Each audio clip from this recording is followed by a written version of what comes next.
Ladies and gentlemen, for the 20th time, welcome to the oh god, I just completely shot that right off the bat. The Essential Wrestling Podcast. This is episode 20, where it all begins again. Thank you so much for tuning into this episode tonight or today or whenever you were able to watch this. Once again, as you can see, conspicuous by his absence. Again, we have John Smith back. We have John DeConnie. We'll say hi to you guys in a second. But Tyler, have you seen the past couple episodes? Tyler had some issues. He went to the doctors. We finally figured out the mystery as to why he was going this. This is he posted this on Facebook the other day. This is a quote: "You are not a real gamer unless you can shove an entire Nintendo GameCube up your ass." And as you can see, I have replied right away. That explains everything. So, congratulations to Tyler for being a real gamer. We're proud of you, pal. But I guess, what did it cost? Again, if you have any other, I'll put his address in there. He's still having problems. As you can see, he's not with us today. If you have any type of remedies or any type of soothing medications for Tyler, please tweet at him at TylerDel2 with the hashtag Tyler's butt is burning. But we want to give credit where credit is due with Tyler, so please hashtag True Gamer Tyler. He is official. I guess he unlocked the whatever. I don't know what the gaming phrase is. Unlocked the subscription. I don't know.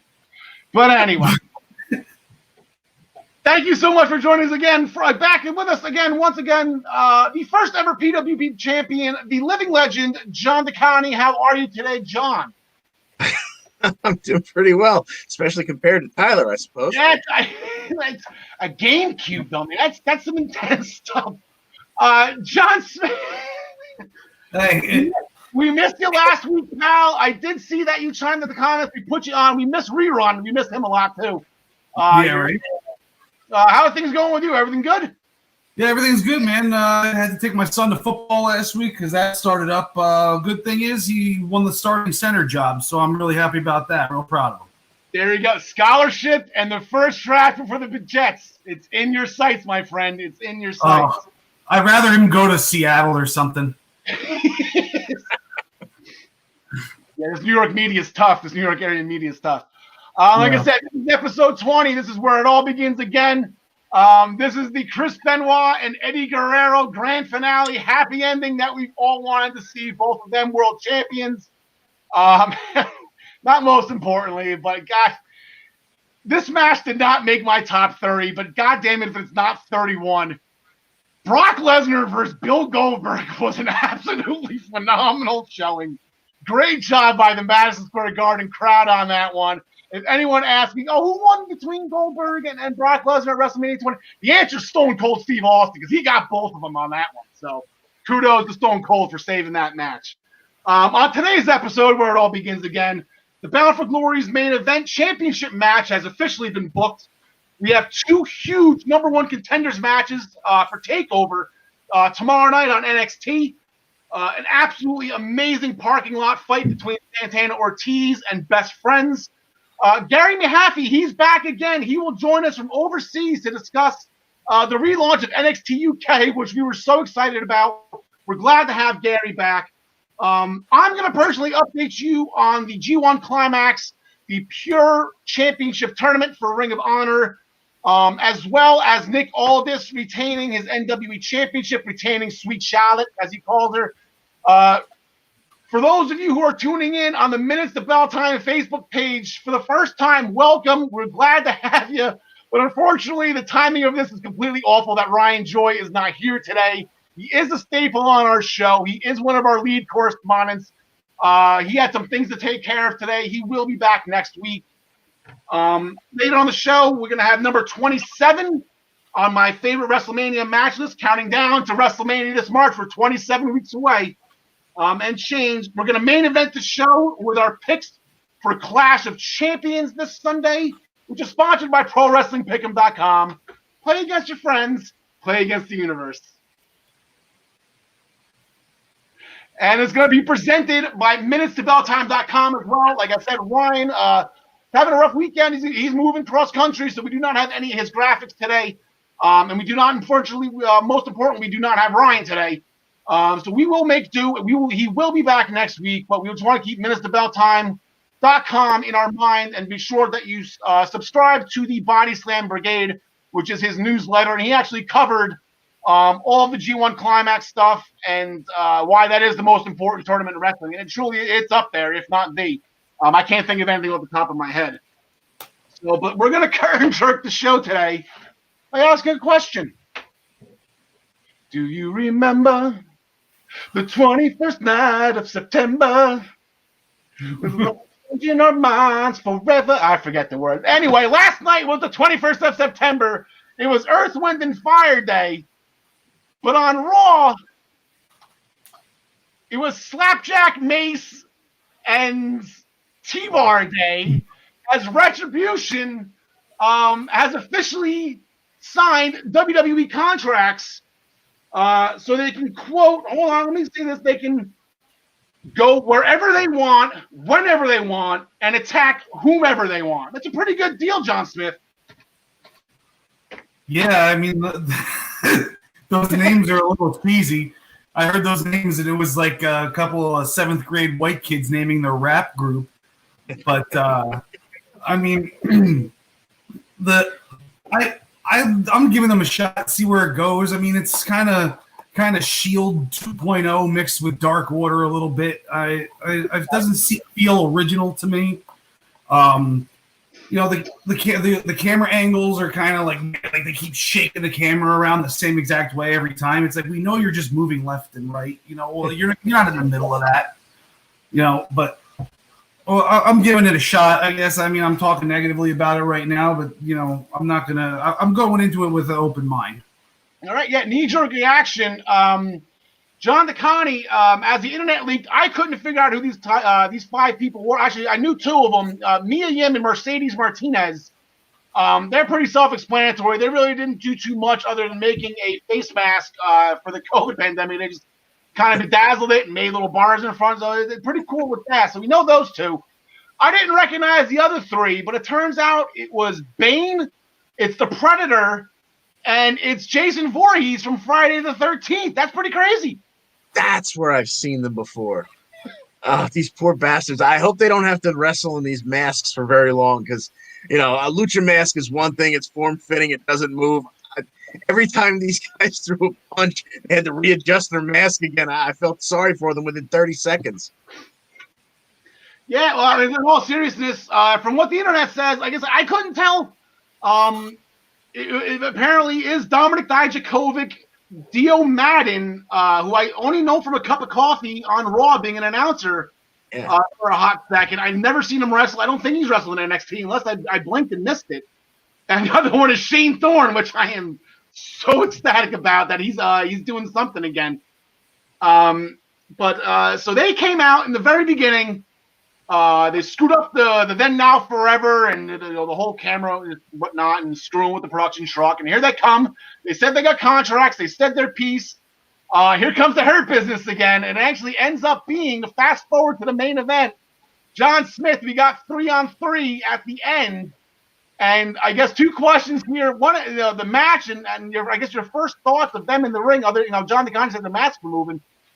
But the second question, and this is what I want to ask, is the Hurt Business the best thing going right now or what? Like, they're awesome. Yeah, I mean, I've been saying it for weeks now. I love the Hurt Business, and the fact that they can play both sides of the fence. They can go after Retribution, and then they can also go after Apollo Crews. I love it. It's it gives more of a realism to it. The match itself, it was good. It was a good showcase of what Retribution could do a little bit, but it of course got the double DQ or whatever happened at the end when everybody interfered. So.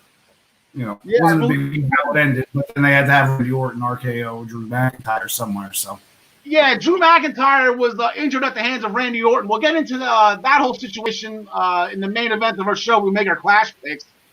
You don't see too many qualifications with a guy who's not legally in the match is on the outside and throwing a punch and getting caught by a referee. I guess that's why they always make sure the referee's back to turn and it's always an underhanded tactic. Yeah, the referee sees it. That's a disqualification. I believe it was T-Bar. T-Bar. I believe it was T-Bar that threw the punch that got them disqualified, and then Drew McIntyre came out with the entire locker room done, Johnny, including, might I add, Humberto Carrillo, who finally is stepping up right now. Yes. Umberto had himself a busy evening. He did. Actually working a match and being part of the rescue squad at the end of the night. But yeah, so and just in case you forgot that Randy Orton is a scumbag, in the middle of Team Raw versus Team Retribution, he goes after the world champ. Yeah, it's not even, he could care less. Okay. The only thing he wants is that title. And like I said, we'll get into more of that later in the show. We'll make our picks for Clash of Champions. Also on Raw last night, that was not Clash related. Seth Rollins digging up some dirt on the Mysterios.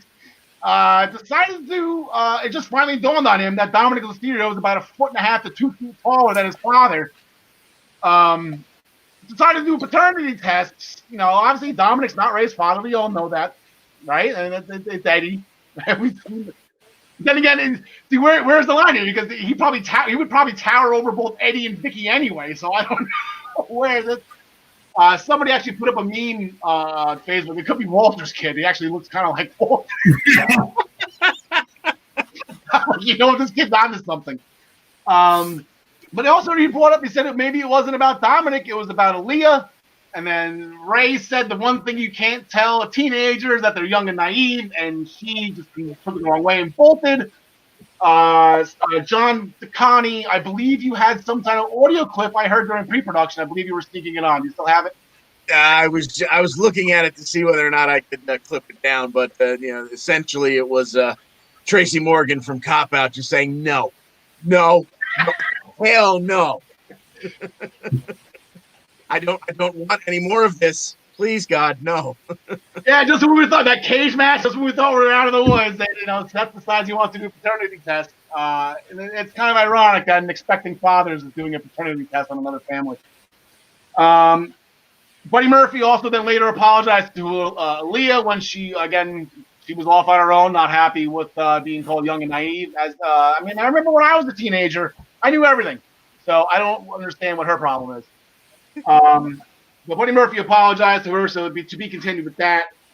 Shane McMahon was also on the KO show to promote his Raw Underground match, where Braun Strowman actually beat Dabba-Kato. That was a lot of fun. Raw Underground was pretty fun this week as a whole. But then Aleister Black came out and crotched Kevin Owens 3 times at the ring post. Shane actually did the count for us. Ooh, that didn't hurt again. Oh, yeah, the 3rd time's a charm. There you go. He's just doing this random commentary. I don't know if we were supposed to hear him or not. But good to Shane McMahon. So everything else on Raw, we will get to later on in the show in our Clash of Champions picks. SmackDown will do the same thing real quick. Otis is in trouble legally. He just decided to beat up The Miz for The Miz trading. It was The Miz being responsible for the trade to send Mandy Rose over to Raw, which did not make Otis happy. He attacked The Miz. Now Miz has a lawsuit against him, where Otis has until this upcoming Friday to decide whether or not to drop the money in the briefcase to avoid going to court. And Otis didn't look too thrilled about that. And I know Tucky was trying to help him, but and then John Smith, I thought of you during this one. Big E, Big E's back. Tried to get Sheamus in the same situation he was in. He was in a parking lot, and Sheamus jumping. So now Big E was going to return the favor. Sheamus bolted because he had a match in the main event. He ended up getting the security guard that set him up, that Big E beat the holy heck out of. And the Proper's like, I don't know your name, but I'm going to name you Larry. And I was waiting for it. You didn't say it, but I'm like, this is what happens, Larry. A stranger in the bleep. When you find a stranger in the Alps when you watch it on TV. Oh, so you find a stranger in the Alps. Yeah. That's the edited version of The Big Lebowski. So they had a great chance at The Big Lebowski right there. Wasn't able to turn it on. Everything else on SmackDown is Clash related. We will get into all the championship matches later. So we're just going to go right to AEW and this parking lot fight. Santana Ortiz and the best friends. Holy crap, John DeConnie, Uncle Dave, even without Kenny Omega, and it gave it 5 stars. Seems unthinkable. But yeah, I mean, this had everything you wanted. Guys getting power bombed onto roofs, power bombed onto windshields, slammed underneath hoods. Random fella jumping out of a trunk and helping out. You know, I mean, what more could you ask for? Orange Cassidy just appeared out of nowhere. That's pretty crazy. Yeah, tons of violence. I don't know what they call that bomb that Trent did at the end, where he was on the metal part of the cargo of the truck bed, and he jumped with that sit down power bomb reverse package thing, power bomb or something, whatever that Trent does through plywood. John Smith, and that's how Trent got the fall on Ortiz. Yeah, I was a big fan of the match. I mean, I don't think it was 5 stars. I think Uncle Dave has a crush on Trent's mom, maybe. But, you know, it was cool that she flipped everybody off at the end. You know, it's a nice little. She gave the inner circle. She gave them their own salute right there at the end, driving her new minivan, by the way. Yeah. But yeah, that's again, even in that match, we're losing a lot of windshields lately in pro wrestling. You know, Biggie went to one, and then he put the security guard, and that's it didn't look like the ones in AEW though. Those, knowing them, those are probably like, nah, we're going to use actual windshields. Yeah, we're AEW. We're elite. Only elite wrestlers do actual windshields. So absolutely incredible. That put a huge exclamation point on the end of their feud. Great job by both teams. Again, tag team wrestling in AEW. The word tag is the bread and the word team is the butter, and that's their thing, and they excel at it. And even the teams that are what are their rankings probably? Let's just say 4 and 6, 7, you know. That's like the middle tier of their tag team division, and then it just gets better from there. But let's just tune in to see where everything goes from there. The Old Business Bucks, who I've newly christened their name, they're not the Young Bucks anymore. They are strictly business. They super kicked the referee for no reason right before the Jurassic Express FTR non-title match at the beginning of Dynamite, and then threw a stack of money at Tony Khan. Now, I didn't realize Tony Khan was sits Gorilla. I don't even know if it's called Gorilla over there. But he's not suited up, John DeConnie. He doesn't suit up for these shows. Apparently he's easy breezy. He was in what, like pink board shorts or something like that. He's just chilling like a villain backstage. Yeah, that shocked me. Like I know it's Jacksonville. I know they're outdoors. I know it's hot and hazy and humid, and Florida weather is unpredictable. As our friend Mr. Ryan Joy will soon find out. But then as the match went on anyway, John Smith, FTR remained undefeated. They beat the Jurassic Express. I owe push-up from last week. You were here. You called me out on it, too. Yeah, Lucha Express. Jurassic House Party. Yeah, no, that was a fun match. I almost feel like all of FTR's matches, even though they're so different, they're like the same. Just because you know that they're gonna do so like a lot of cool tandem stuff that you probably haven't seen in a while, or if at all. But it all leads up to them just somehow winning and keeping their undefeated streak. So I'm kind of getting over them right now. I mean, they are the champs, so they're not going to lose anytime soon. But I'd like to see something different out of them right now.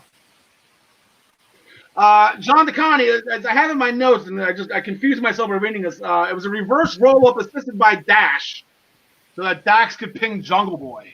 Yeah, he grabbed his arm from the outside. First he helped roll him over, and then grabbed him by the forearm to help him have the leverage to not let Jungle Boy kick out. So I get that. That was our little sprinkling of newness, I guess, for the FTR match. That instead of the stuck pile driver, they won by heel tactics. So still a good match, but yes, it's. I know they've got more, and I can't wait to see them get into a quintessential feud and really just start tearing the house down again with some old school tag team wrestling. Yeah, it was interesting to see. I think Full Gear is not due up till the beginning of November, so I think we have a while to build up something with them. Like I said, the Bucks are always lurking, so I don't know. Eventually, we're gonna hit towards that. They still haven't gone yet, right? They missed the gauntlet, and then they missed each other. Yeah. So in other action, we got Hangman Page. She got his first singles win in a long time, the second singles win of the year. According to minutesofbelltime.com, he defeated Frankie Kazarian with the buckshot lariat. Kenny Omega was on commentary. It was a 30-star commentary by Kenny Omega. Fantastic job as always by him. And he just walked away right afterwards. And the Hangman was in the ring, all dejected. He's gonna want his buddy back. And Kenny Omega wants nothing to do with him except to do commentary. So MJF wants to be known as the undefeated, undisputed, uncrowned AEW World Champion, and now he wants to form a stable. So interesting to see where this goes, considering he just fired a huge campaign staff, but he kept Wardlow on. So there's that one guy. Be interesting to see if MJF follows through with that. Eddie Kingston. All right, we'll pause right here. Eddie Kingston. I was gonna fast forward. We can pause on Eddie Kingston. Though. John Smith. I rewatched the Battle Royal. He didn't get eliminated. He was on the apron.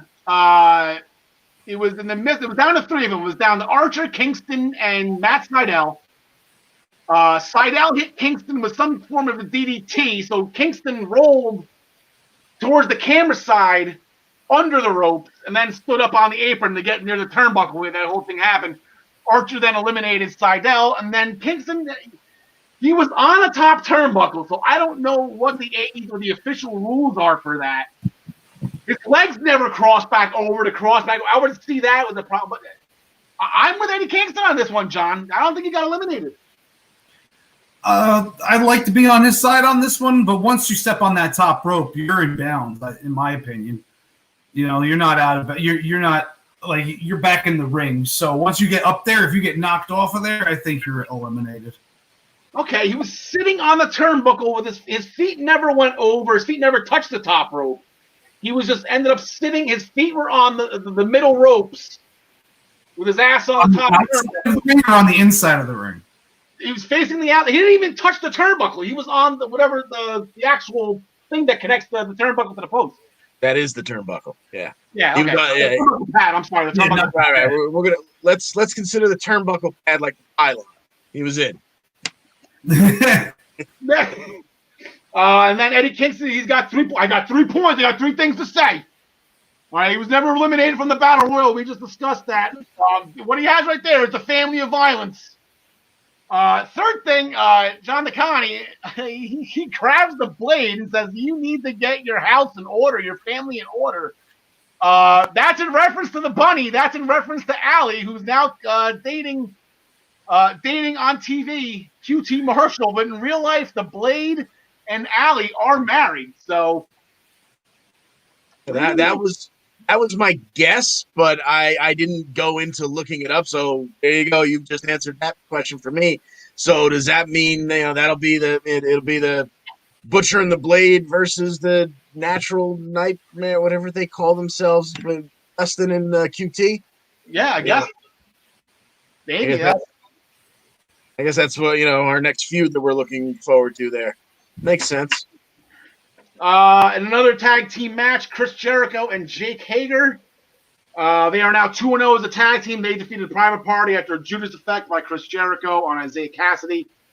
Thunder Rosa and Eva Lise, John Smith. This match was a little weird. It got some internet feedback, some negative feedback on Eva Lise's part. Did you hear any of that? I did not actually. I try to stay away from the internet stuff. What was that? What was being said? And they showed the video clips. Apparently, that match was a edited match, and there was live video footage of just Eva Lise just not selling, and Eva Lise she took a snap there and just sat there and waited, it was a really weird situation why Eva Lise was kind of no selling, and they ended up going to the hard shots. They showed a couple of the punches, a couple of rib shots. Thunder Rosa tried to get her back in line. So, but why not? If it worked once, I guess let's do it again, boys, because we have a tag team match. We're going to get Hikaru Shida involved as well, along with Diamante. So you got the AEW Women's Champion and the NWA Women's Champion going against the winners of the Women's Tag Team Tournament, the Deadly Draw, that's what it's called. Ivelisse and Diamante. So after everything, there's going to go right back to it, John Smith. Who do you got in this one? I don't know. I think I'm going to go with Ivelisse and Diamante. For real no particular reason. I mean, I think the champions can stand to lose a match, and this is the way to not have them lose the belts. So I like them to lose this one. Yeah. All right, John DeConnie. As I failed to mention, Thunder Rosa got the win over Ivelisse at the end of whatever that was they called the match here. With a tombstone. Right. Yeah, that's right. It was a tombstone. Yeah. So I guess give me the champs just because. I'm as much as I do like Diamante and Ivelisse together as a team. I don't know exactly what this is leading up to and how much longer Thunder Rosa will be around. I don't know if Billy Corgan wants her taking another pinfall, not working his TV shows. So give me the champs just because I think that's a safe bet. I don't know. Yeah, I'll go with you on that one too. So the feud right now it's not with Shida and Ivelisse and Diamante. Shida's going to be having problems with Nyla Rose at some point. Like I said, Thunder Rosa, she's actually got a championship match tonight on NWA Primetime. I'll get to that in a little bit. But yeah, well, give me the champs on that one. Yeah, we'll go Thunder Rosa with the pinfall. You got to be she's going to act out. She's got to get pinned again. Right? So give me Thunder Rosa pinning Ivelisse. We have a TNT Championship match. John Smith, it's not Cody still. You're still good. Brody Lee, you got Brody Lee's defending against Orange Cassidy. So this is really interesting, John Smith. We kind of said this. What's up next with Orange Cassidy? Apparently he climbed out of a trunk on last Wednesday into a championship match this Wednesday. Yeah, good for him, but he's gonna get his A kicked. A double hockey sticks or whatever you want to say. Oh no, that's HE double hockey sticks. How do you say it?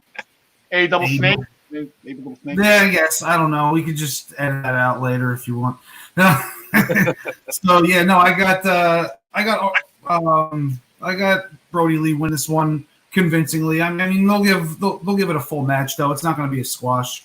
They've built Orange Cassidy up with this Jericho stuff, so they're going to keep him at like main event level of status, in my opinion. Yeah, I'm calling underhanded tactics here by the Dark Order, including them jumping Orange. I think this is where Orange Cassidy and the Best Friends are going next. I think they're going to start feuding with the Dark Order, John McConney. Yeah, that makes sense. Obviously, if it's for points, I'd just say give me Brody Lee, no questions asked. But yeah, I think maybe we don't even get an ending here. Maybe we get some kind of schmaz, some kind of brawl, because like you just finished saying, you built Cassidy up. All right, so now he's going after that mid-card belt. Yeah, you don't want him completely destroyed right out of the bat, right after getting off of all that hard work between him and Jericho. So I think maybe not even maybe a no contest here. All right, now as Ryan Joy, I don't remember the last time we had a no contest in AEW, if there has ever been one.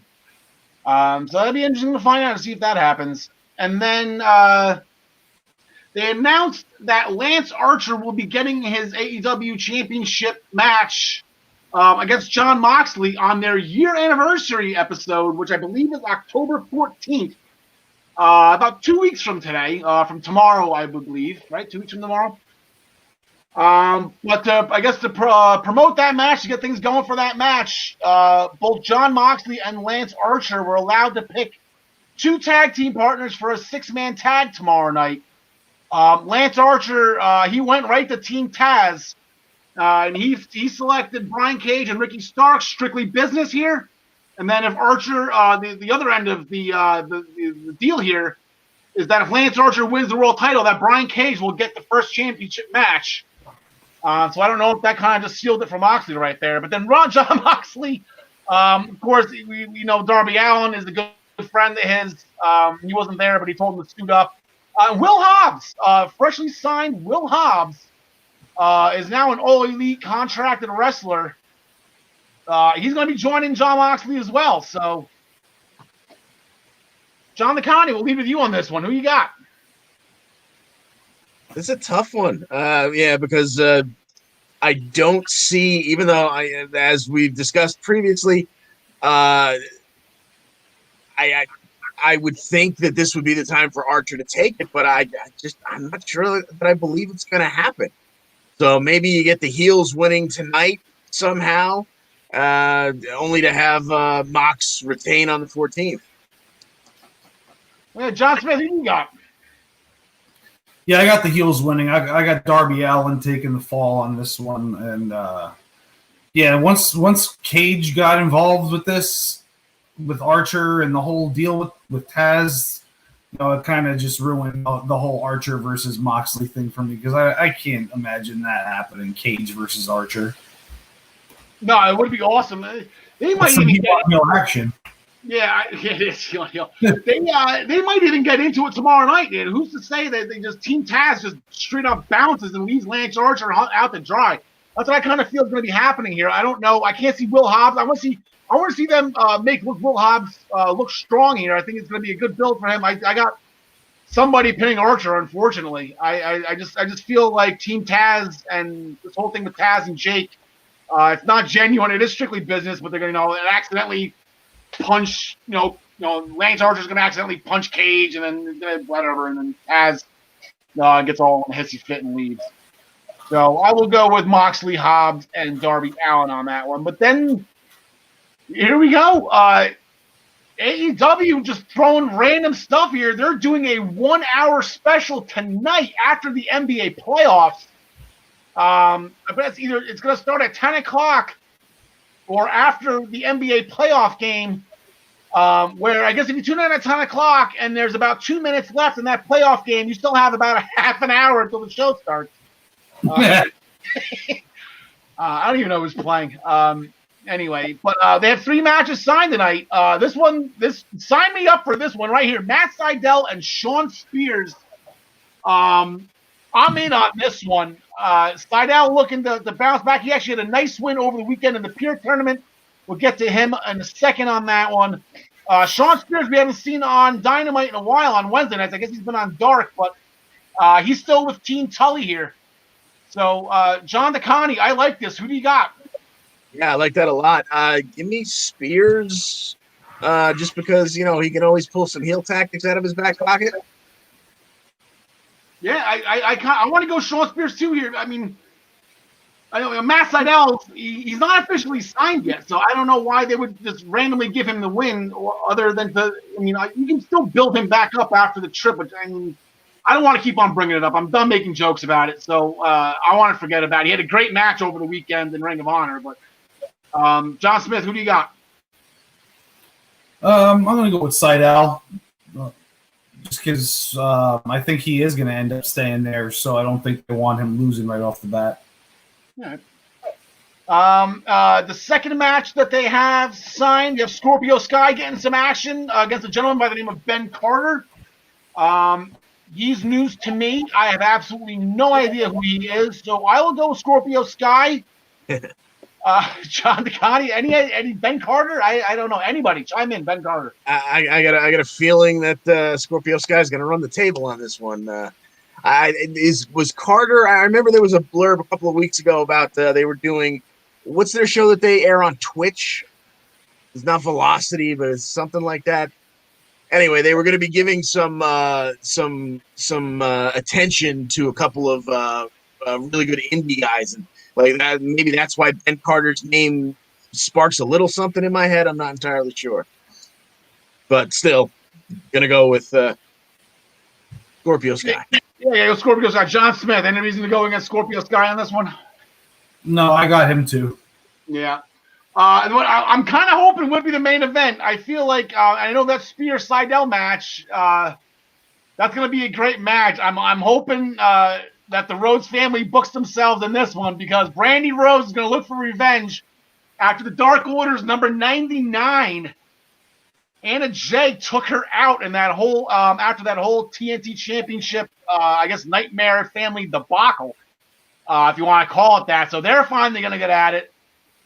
tonight, and I'm looking forward to this one. I got Anna Jay. I got Dark Order. You name a girl after Wayne Gretzky, I'm taking her, Jonathan. That's it. Yeah, you give me the great one. I'm all about that. John Smith, who do you got? That's a dumb question. I forgot. Yeah, I was trying to think of something clever to say, but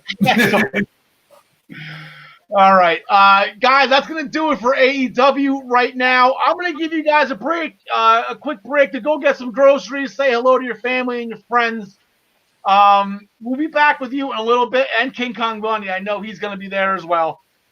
We're gonna give you guys a break because we are going to bring in. Well, I gotta get his theme music going. I apologize for the close-up picture here.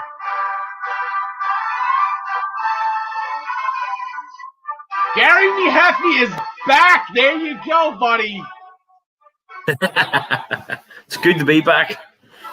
Good to be back. There we go. Oh, that's Ryan. Hold on. No, that's Nope. Tyler. There we are. What we're looking for. Gary, how's top of the morning to you, pal? How's everything going? We're top of the evening. Not too bad. It's been a long couple of days, but it's all the better for seeing you and all the better for seeing some NXT UK back on our screens. So I was just so happy on Thursday. I know it's Thursday afternoon our time. It's 3:00 in the afternoon. It was a great hour of television. And Gary, we got to start it off with probably the biggest takeaway that I had from it. Noam Dar's hair was absolutely majestic. Oh my God. It needs some serious attention. I was surprised. Wow, I'd seen the video clips before they came out and thought, yeah, he'll have it cut for being on TV. And then he came out and I was like, oh, no, he doesn't. It's still long. Oh, well, you know. I know, Gary.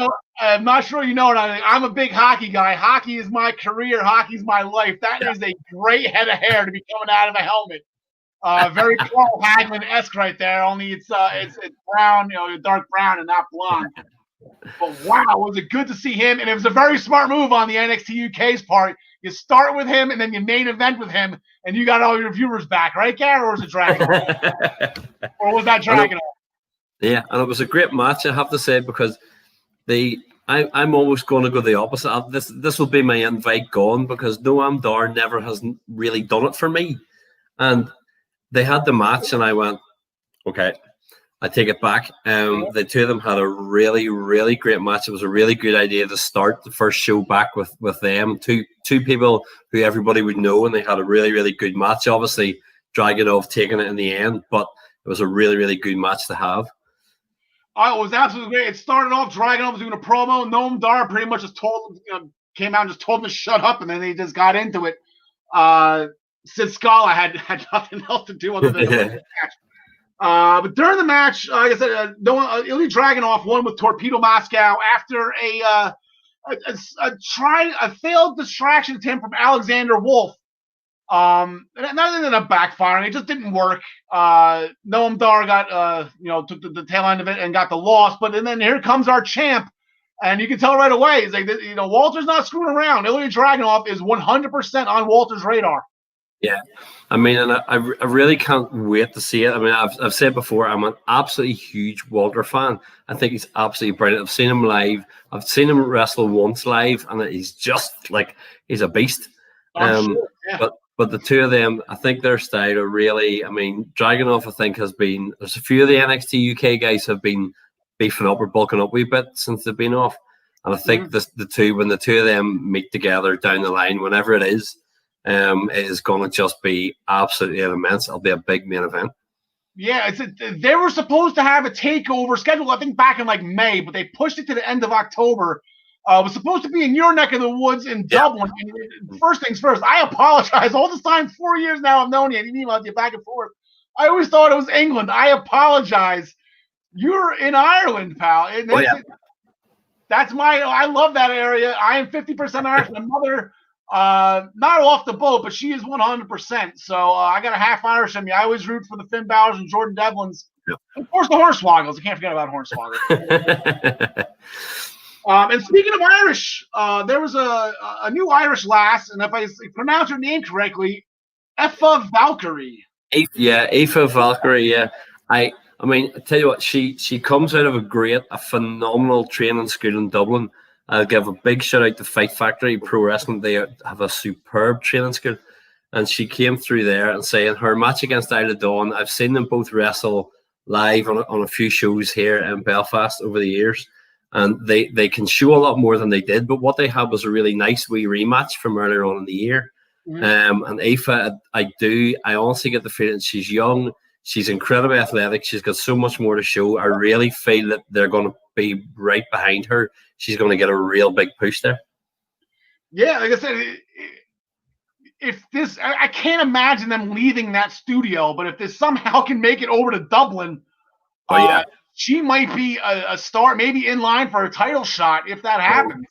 Yeah, she really would be. I mean, because she's been involved in some stuff with like OTT and stuff, and has been building up and just getting to this. And if they can get a UK takeover in Dublin, and they have put a little bit of steam behind her, the reaction that she gets when she would come out, if there were fans there, honestly, it would surprise so many people. She is absolutely just brilliant. Yeah, she defeated Isla Dawn. She's doing a scissor kick off the top rope as her finisher. Both of them looked great. Even going back, both dragging off, and Noam Dar looked ripped. All these athletes, they took their time in quarantine and in self-isolation extremely seriously. Everybody looked great, including the NXT UK Tag Team Champions, Gallus. It was the Insecurity Power Slam combination by Gallus that put away Kenny Williams and Amir Jordan. And then post-match, you got everybody out there. Everybody made their presence known, including Bartel and Eichner on the screen. Yeah. I mean, I thought when I saw them come out at first, there was part of me was like, oh, no, this is a bit cheesy. We're bringing them all out. But on the other hand, we haven't had TV for 5-6 months, and they have to get everybody out there to go, look, these guys are all here, and we're going to build around them. And you've got, I mean, obviously, like one of the tag teams, for instance, being Mark Andrews and Flash Morgan Webster. I mean, Flash is obviously in the Heritage Cup, but you just have these coming out to show that they're all there. And actually, I liked seeing Bartel and Eichner on the screen because it made it look like, do you know what? They might be across the water, but we're coming for you. We're coming back. And it's like, okay, this is hotting up. This is good. Yeah, it's going to be a lot of fun because I want to say they're done in NXT now, but they lost that match last week. A phenomenal match, by the way. Yeah. Against Breezango. They might as well, if you can get him back over there, because Walter's going to need some help. Imperium, they got to stick together. So we have they didn't have any announcements in regards to the Heritage Cup. Other than Pete Dunne's going to be there to do the draw, which surprised me because exactly what I was going to bring up. There it is. Pete Dunne, he's going to be the special guest when they draw the brackets. I mean, we both have it figured that he would end up being the eighth man. But if he's going to be there to do the draw, I don't think he will be. It's still me. I told you, it's still me. It's still me. It's still me. Nobody believes me, but it's me. Unless it ends up being Tyler Bate, because there hasn't been any talk of him, so he could appear back, or maybe Pete Dunne will just put himself in. But that's what it is. And here's how this is going to go down, Gary. In my head is so you have someone. My original thought was, okay, like Joseph Connors would be a good person for this, but then again, I keep on everything I do with the UK just constantly revolves around Noam Dar. So Noam Dar is going up there, and he's just shooting his mouth off, or whatever, being the cocky, whatever. And Pete Dunne's like, you know what, screw this guy, and he pulls his own name out. He's like, it's me and you starting that, whatever. And he ends up being, I think he's going to pull his own name. Yeah, I think that would actually be a good way. Noam Dar would be a good one actually for him to do it with. Yeah. If Noam Dar come in just running his mouth, and then Pete Dunne's like, stuff this. Yeah, exactly. And they had an amazing match for the UK Championship maybe about a year ago. Yeah. Noam Dar won a #1 contenders match at the second that tournament special that they did, the second one, the one that Pat Gibson won. It was Noam Dar's debut in the UK, and he ended up getting a title match. In that match, I believe it was the main event of the first show, right? Yeah, I think it was. I'm trying to think back, but I think it was. I mean, they did. It was a good match. I mean, Pete Dunne could have a good match with anybody. He is phenomenal, but they really could. you could actually see, with them putting a wee bit of steam behind Noam Dar this week in the episode, you could see them going, okay, let's get him over. Let's establish him as the mouthy heel prick on the show and just go, do you know what? Let's just do this. And you could see how that would really work well. Yeah, that's the Noam Dar I've known to love. And then I guess his countryman, this is the big match Thursday afternoon, I guess Thursday night for you. Piper Niven is going to be challenging for the NXT UK Women's Championship. This is her one-on-one shot. They had a triple threat at the last takeover in Blackpool. Toni Storm was the third woman involved in that one. This is just a one-on-one contest, though, Gar. Yeah, and I mean, Piper obviously and Kaylee Ray do both, as they said in the show last week, they go way back. I mean, they've known each other for years. They've come through the Scottish scene together. They've been at ICW and stuff. They've known each other a long time, and they know each other well, and will have a good match. And I'm really interested in it because there's part of me would go, yeah, they're gonna put the belt on Piper Niven and give her a run with it. On the other hand, though, you kind of go, oh, will they do something in the first week to have maybe Kelly screw her and maybe she ends up with Gallus and they try and make that stable a bit bigger, if you know what I mean? To have then you could go, okay, Gallus have all the belts and they've got the tag and they've got the women's title, so we are here to take over. And then you could almost have not that Imperium are a face unit, but you could almost have Imperium going, no, we're the daddies, and Gallus going, no, we've got everything, and then building it from there. So there's some really cool possibilities. Yeah, that'd be really awesome. I'll go. I'm gonna go with Piper. I said you hit on it a little bit. I just think we got a new show, and Kylie Ray's actually been making some jokes on Twitter. She's the longest reigning women's champion. Record, is whatever. She's shooting her own record off. But 8 months of it was because she wasn't competing. So I think she's just having some fun while it still lasts. And I think a title change would be good. I said Piper Niven is a huge fan favorite. It would be good to not get butts in seats here, but get eyes on TVs overseas if she's a champion. So I'm gonna go Piper Niven on this one. Yeah, I'm with you. Gary, thanks again for coming back on, pal. No problem. The unfortunate thing about the NXT UK, it is only an hour show, which means we only get minimal time with you, which is unfortunate. We do appreciate you staying up late overseas there in the green pastures of beautiful Ireland. And thank you so much for being a part of our 28th episode, Gary. This is where it all begins again. No problem. Thanks for having me, and I'll see you again soon. I'll see you next flag week. Thank you, pal.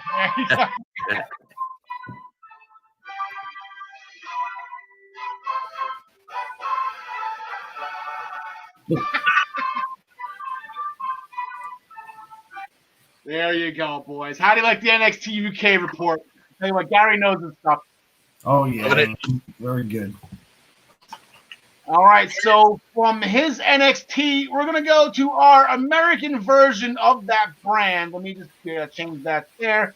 We got to get this back here. There it is. Boom. All righty.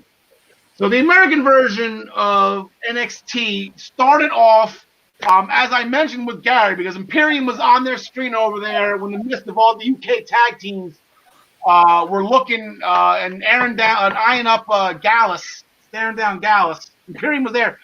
That match with Breezango was absolutely phenomenal, John Smith. That was, I didn't know what was going to happen.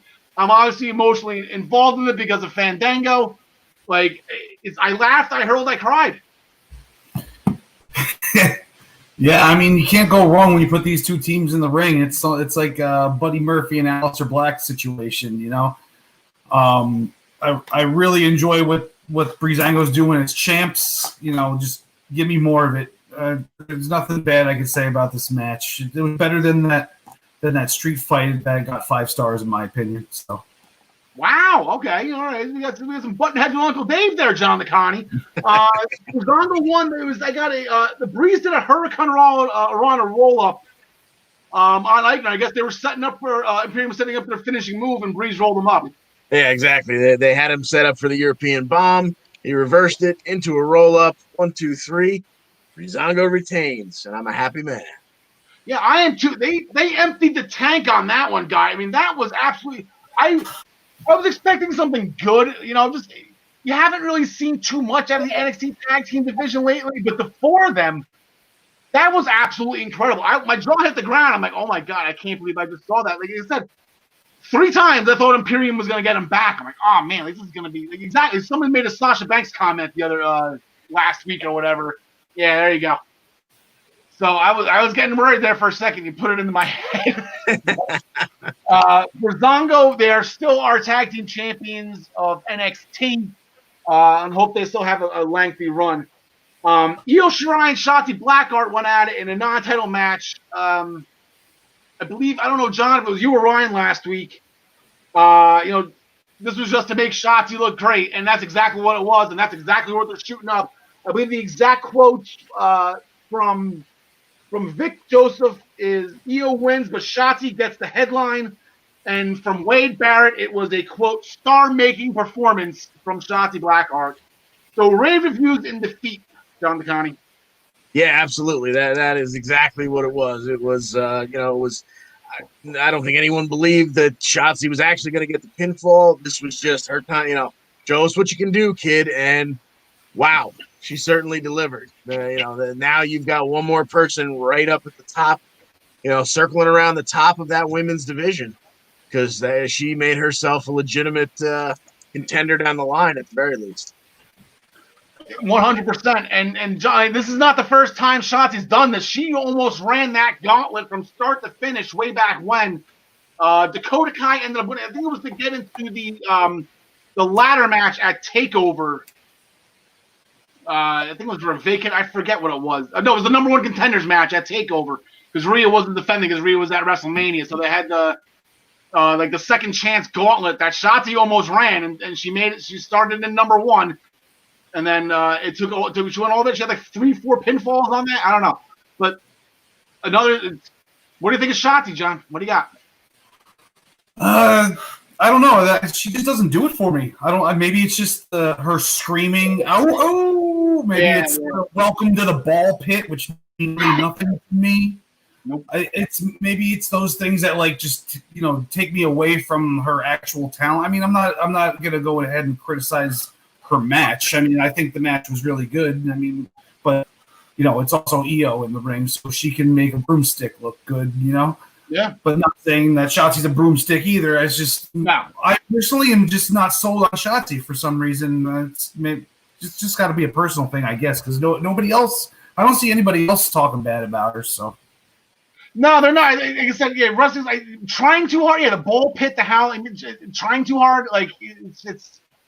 I get that. Yeah, the ball pit doesn't make sense to me either. Yeah, the tank and then the helmet. Yeah, it's too much. I don't know. Yeah.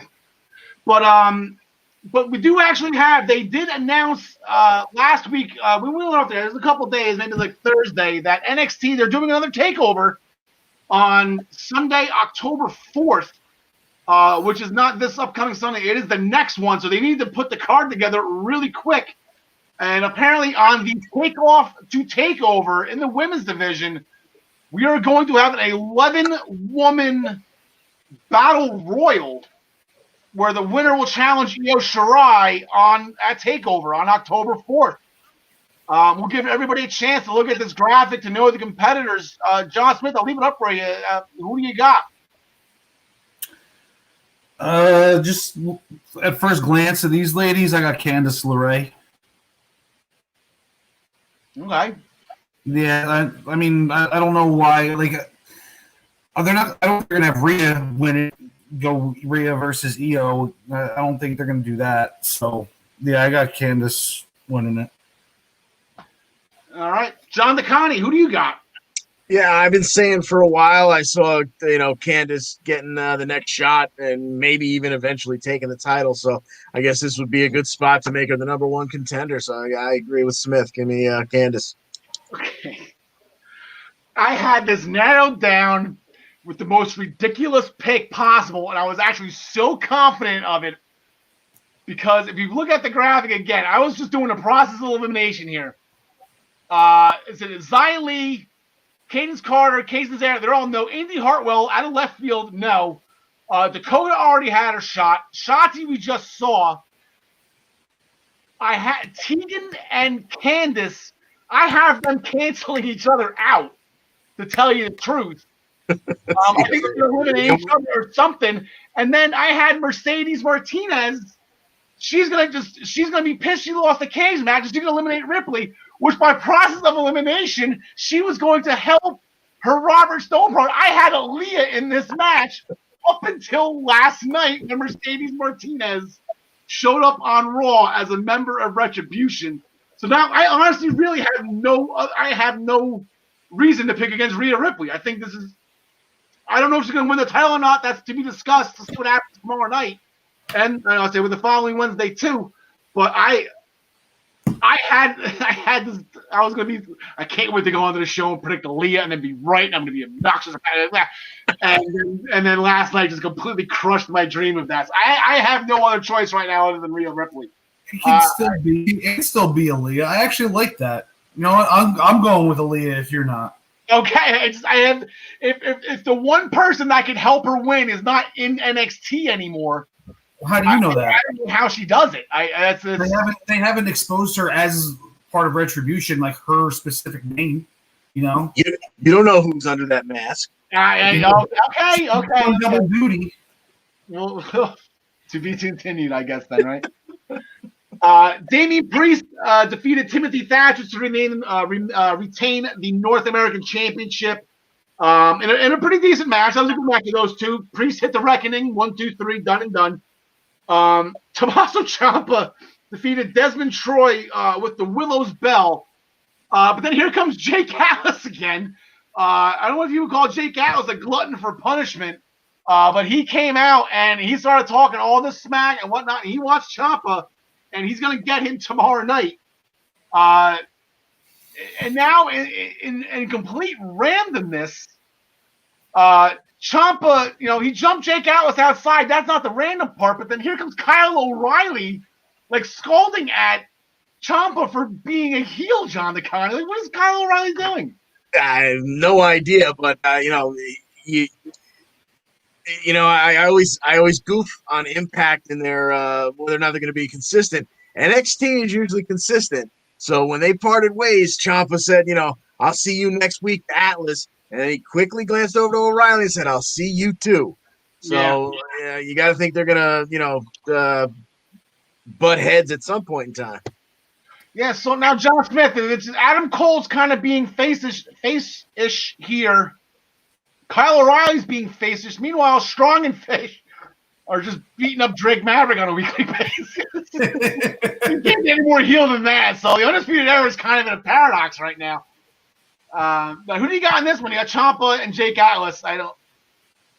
Well, first off, beating up Drake Maverick is very fun. So, you can't really hold it against anybody that does that. But I think I guess Kyle O'Reilly's going to interfere and cost Tommaso the match, I think. I don't know. This one's up in the air for me. I'm 50-50, but I'll go with Jake Atlas. All right, John McConney. Yeah, exactly. That's what makes sense in getting O'Reilly involved is to have him interfere and cost Ciampa the match. So I guess I'll have to go with Jake Atlas as well.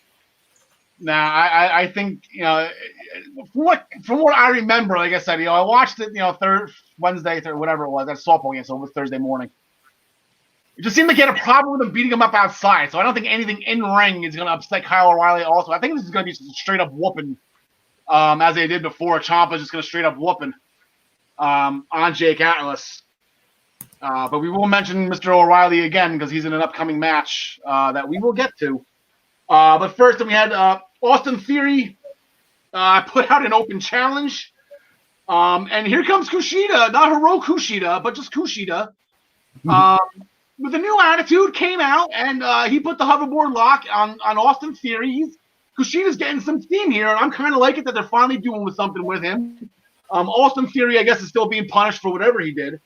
In a women's tag team match, Casey Catanzaro, I Spy a Jersey Girl.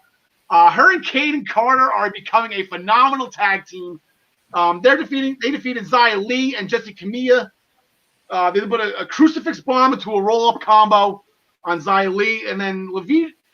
They did show sportsmanship after the match. Camilla reciprocated. Xia Li, I guess maybe had a temper tantrum, ran away. But I'm telling you right now, boldest prediction of 2020. You want to see some crazy stuff?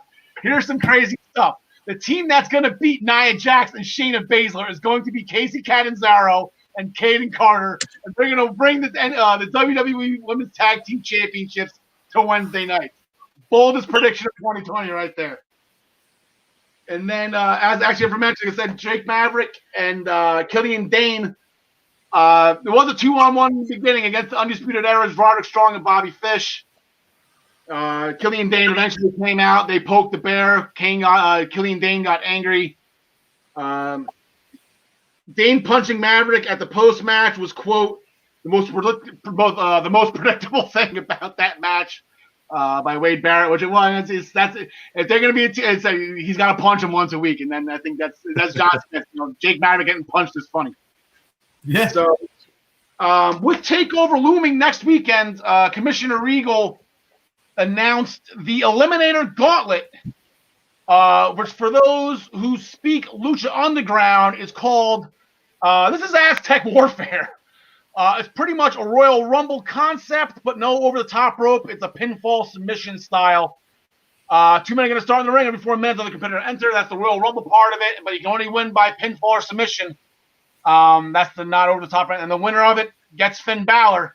They were announcing competitors one by one all week long, and these are the 5 they came up with.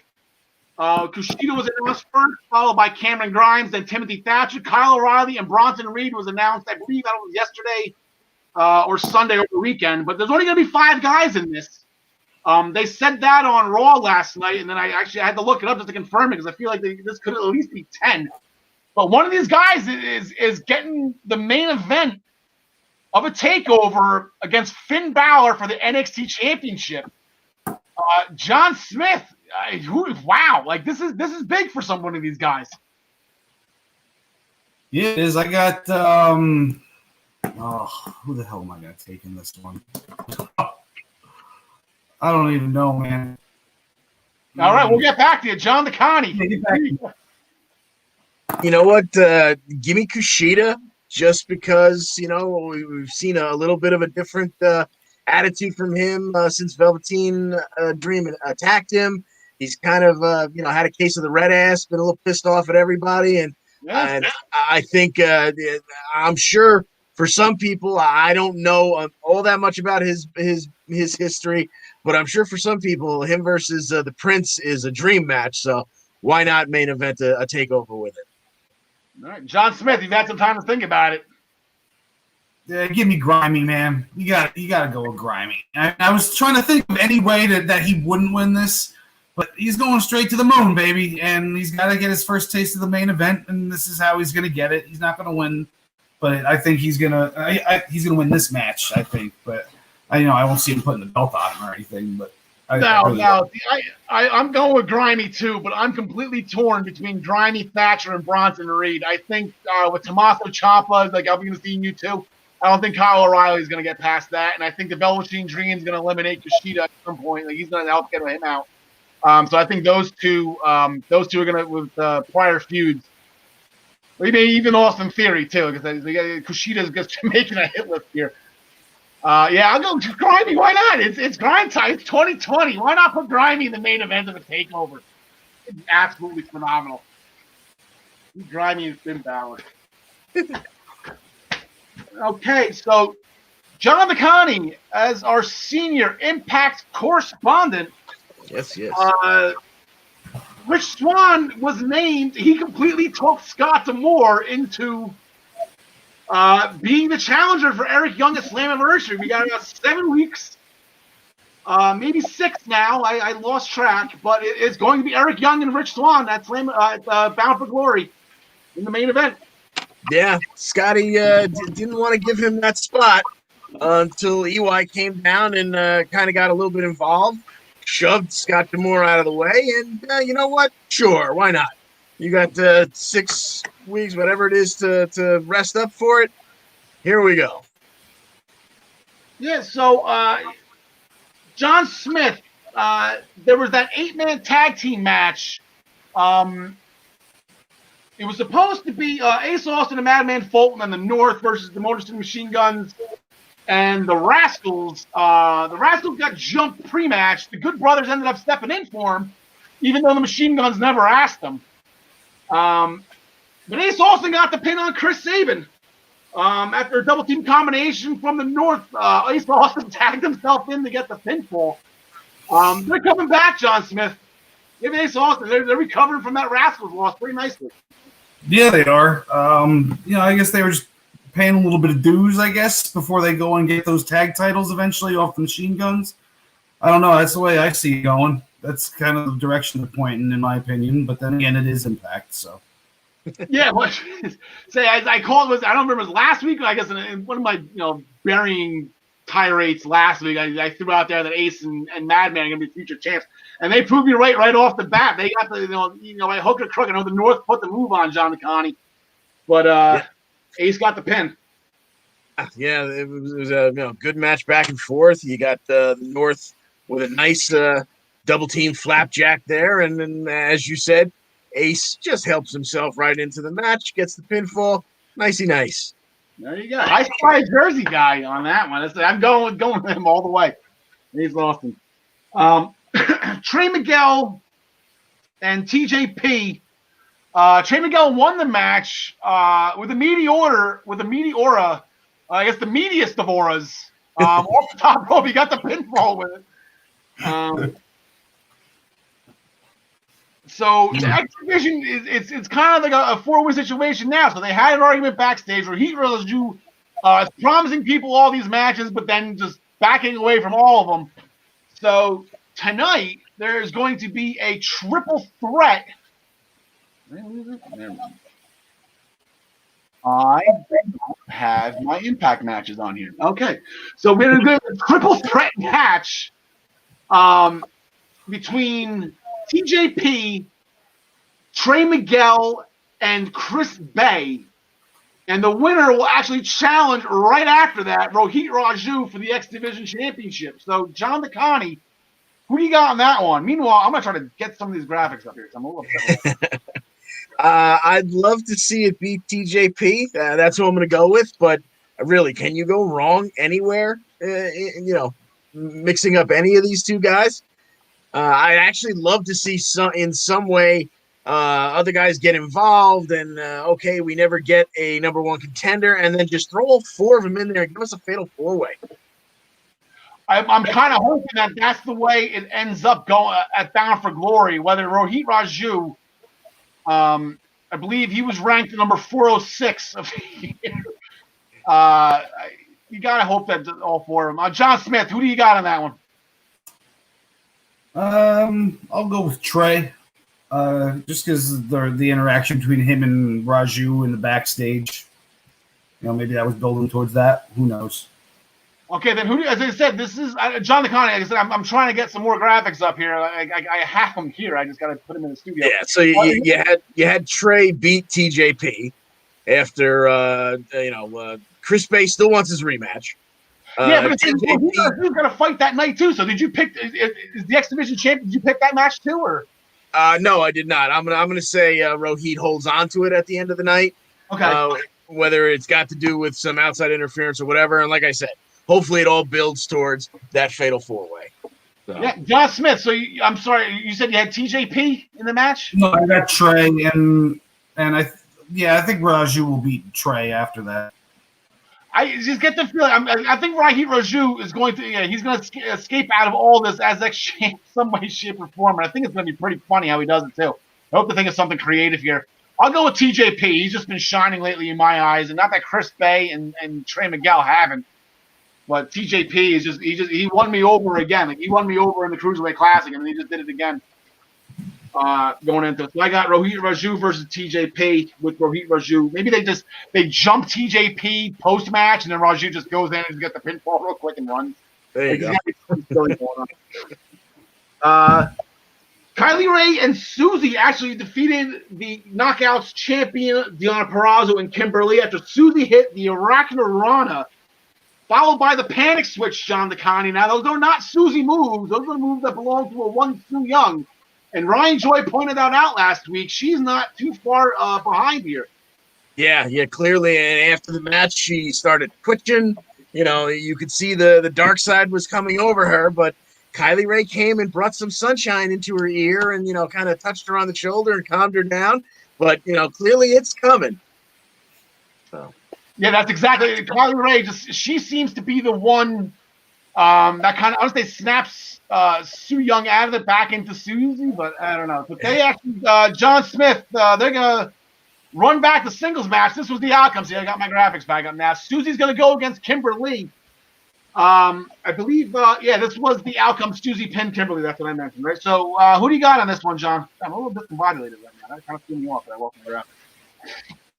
Yeah, I'm gonna go with Susie. I'm just excited to see this Su Yung character that I've never been witness to before since I just started watching Impact recently. So, whatever leads up to that, I'm cool with. Yeah, John DeConnie, before we get you to pick, congratulations. Apparently, Kylie Ray got engaged yesterday, so good, or Sunday or whatever it was. So good for her.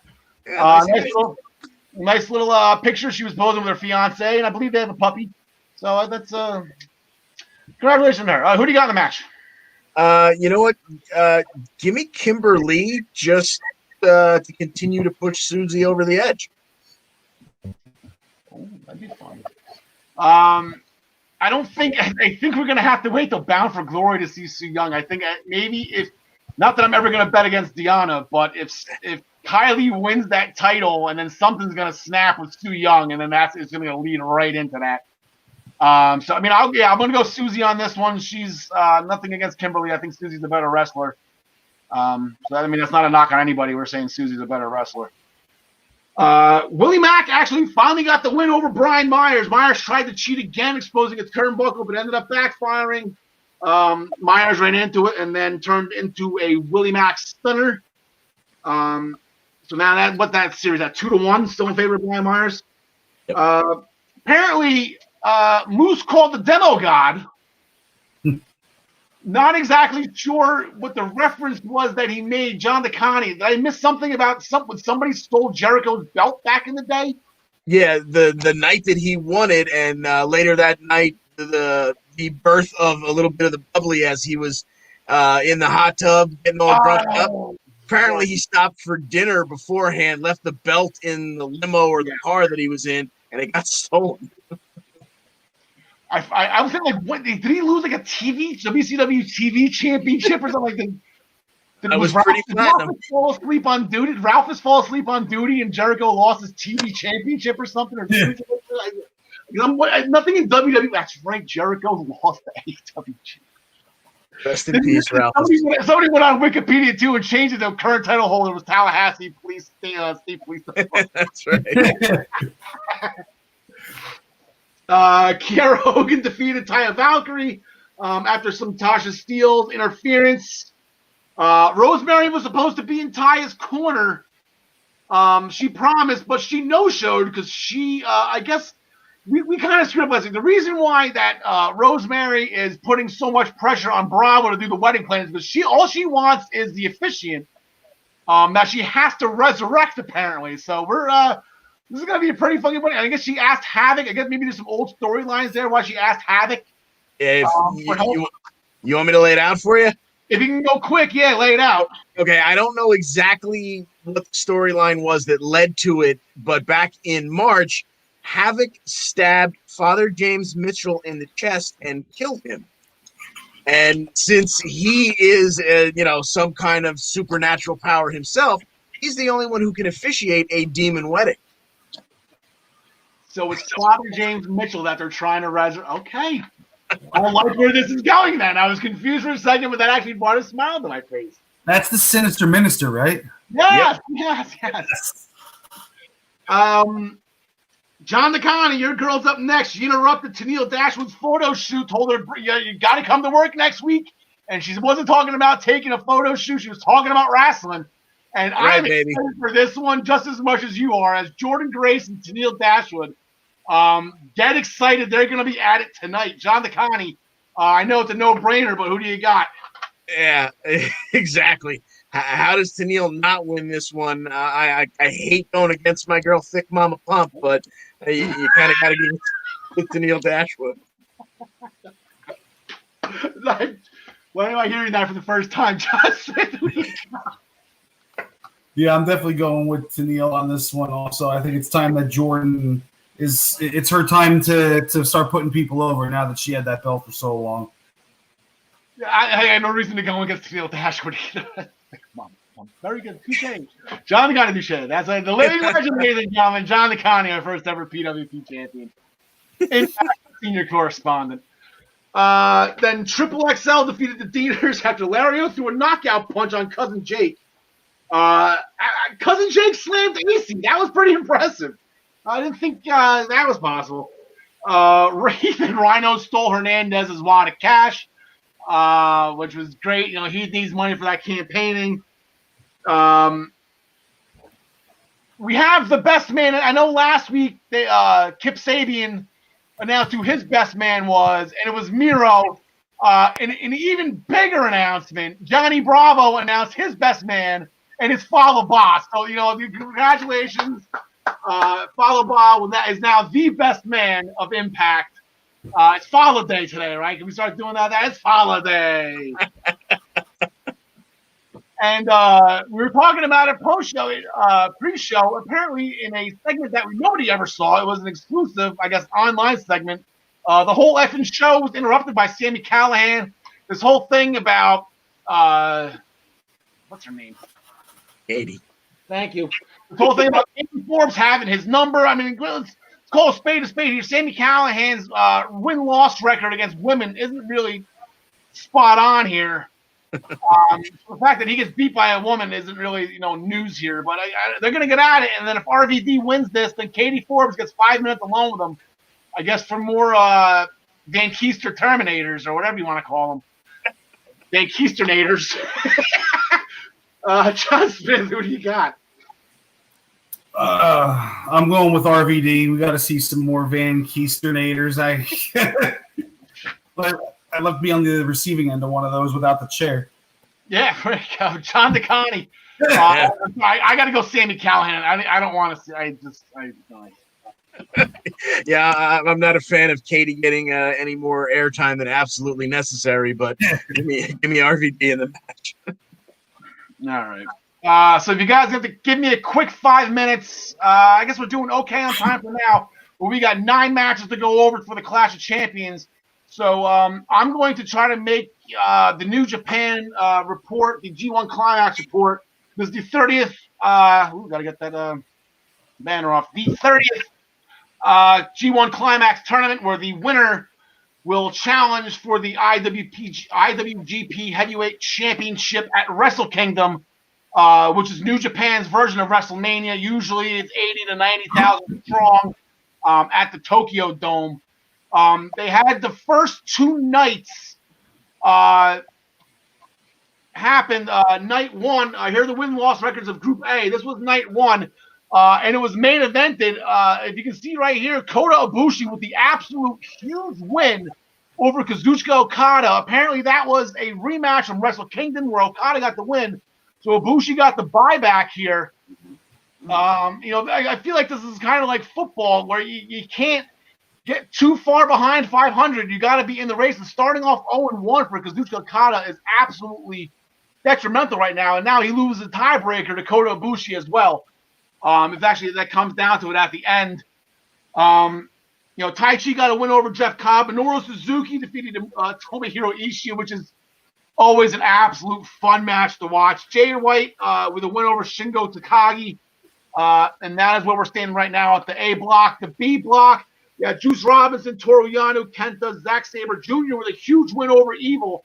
Evil's just behind the 8-ball 2, so the Okada is. We got 2 former world champions at 0-1 in this thing right off the bat. And then Tetsuya Naito, the current heavyweight champion of New Japan, he had a big win over Hiroshi Tanahashi to go 1-0. We got about 4 nights before Ryan Joy comes back. 4 nights of New Japan action till next week's show. Here's some of the highlight matches. We got Ishii and Ospreay, and then we got Ibushi and Jay White. That's going to main event Wednesday show, tomorrow morning show, I guess, or tomorrow night show. I can't remember how these time frames work. Hiroku Goto and Sonata is going to go out on the 24th, along with Naito and Zack Sabre Jr. Jeff Cobb and Minoru Suzuki. Again, that's going to be another hard-hitting affair. Okada and Jay White. Jay White's got a rough 2 matches. I was just shooting off about Ibushi and Okada. They main event. That's 2 huge stars. Jay White's got them both back-to-back coming up on the 23rd and the 27th. And then on the 29th, Zack Sabre Jr. going against Kenta with Hiroshi Tanahashi and Juice Robinson. So we'll be looking forward to Ryan Joy coming back next week to discuss some more of the some more of the G1 Climax, a little more in-depth detail, because I know he loves this stuff. So, and then going to Ring of Honor, the Pure Championship, 2 more matches in the quarterfinals happened on Saturday. Great matches. I watched parts of both of them. David Finlay got the win over Rocky Romero. And Matt Sydal, that's the second time his name's coming up. He advanced. He defeated Delirious with like a Cobra Clutch, Camel Clutch type of maneuver. Apparently, it was Delirious's finishing move. He used his own move on the guy and ended up working out on him. So good for him. So David Finlay will face Jay Lethal in the next round. Matt Sydal will face Jonathan Grisham. This weekend's action, we got Silas Young going against Fred Yehai. And I guess Fred Yehai is making his Ring of Honor debut. This will be the first time we get to lay eyes on him. And then Josh the Goodwoods and Kenny King will round out the other first-round action for next weekend, and that will be matches 5 and 6 in the first round, with 2 more first-round matches the following weekend right after that. As I mentioned, I'm not sure if I mentioned earlier, in the NWA, the National Wrestling Alliance, the new Primetime show. I watched this whole show. I gave it a shot. Billy Jim, nice to see you, buddy. He is here. It was main evented by Mike Bennett and the NWA champion Nick Aldis. Nick Aldis made Mike Bennett pass out with a single leg crab. I know his wife is by his side right now. She's actually taking his name going forward. She'll be known as Maria Bennett, and they made that a point. Like, it's only fair, she said.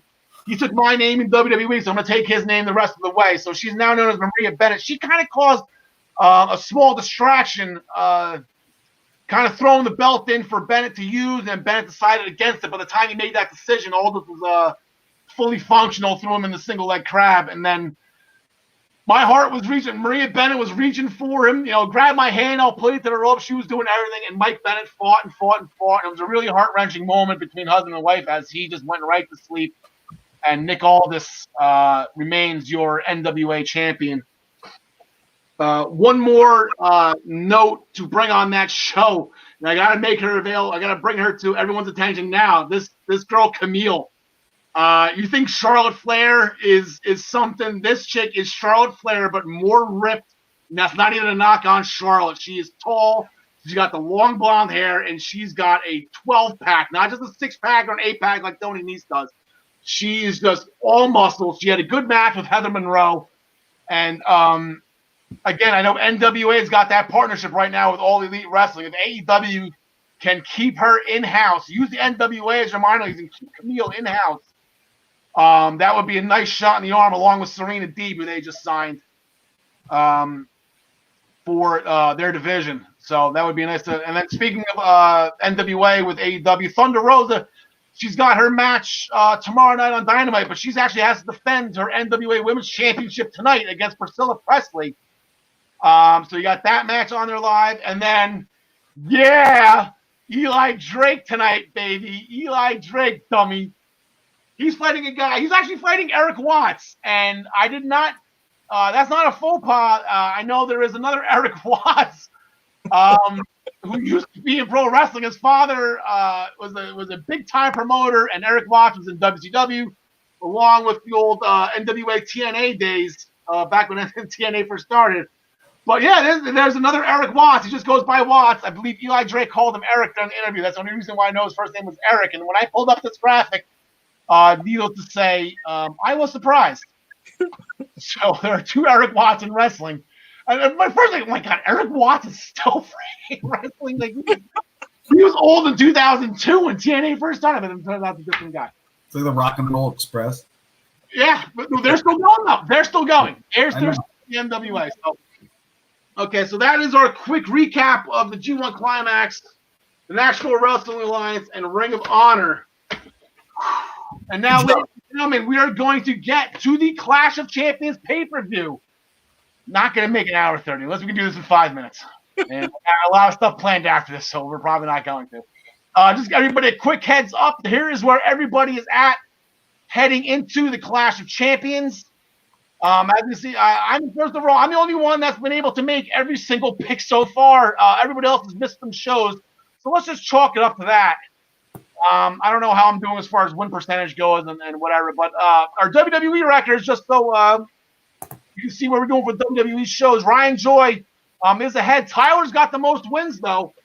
He nailed that perfect pay-per-view at 7-0 at Payback. Everyone did pretty good at Payback, with the exception of yours truly, who apparently, I promise everybody this time, I promise I will get my head out of my ass.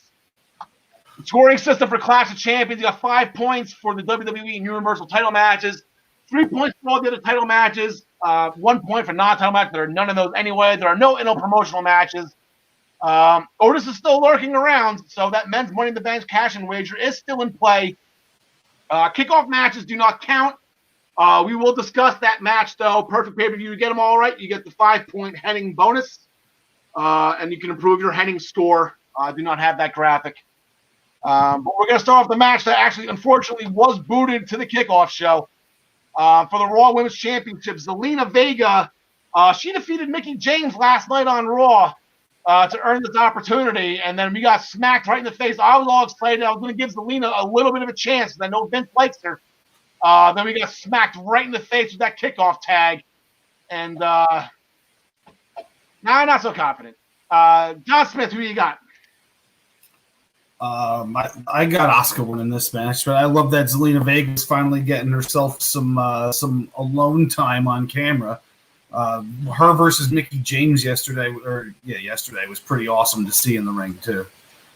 Yeah, she hasn't actually had those couple matches with Bianca Belair that were absolutely phenomenal. So I'm actually, you know what, she's performing, she's earned this match.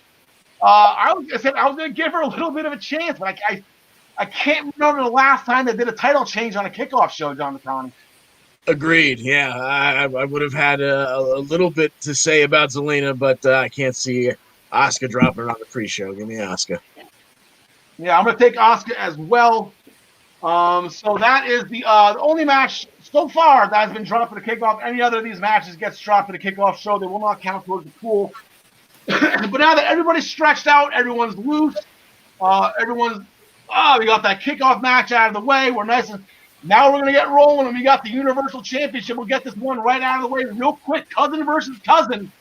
Roman Reigns and Jey Uso. They had a tag team match. It was a small street fight.